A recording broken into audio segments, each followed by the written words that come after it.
Often when writing code, we know the task we want to perform, but don't know the name of the function or the correct syntax to use.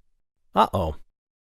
Let's see how to use the MathWorks online documentation to get help. We begin by typing in our search term. Suggested results appear and are grouped by type, with functions appearing first. Great!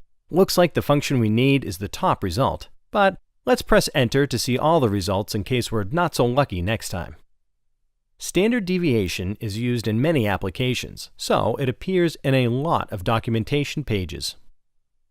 The icons next to each result identify the type of help page.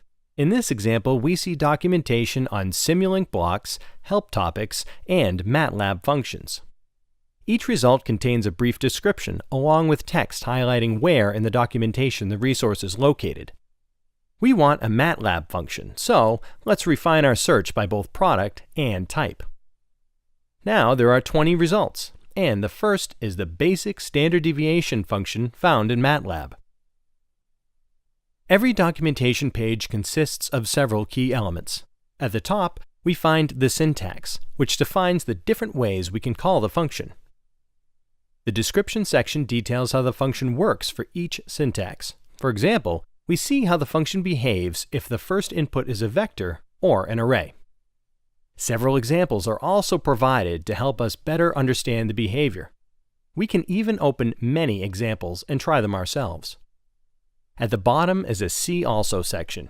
Here we find related functions and examples that may be helpful for our analysis.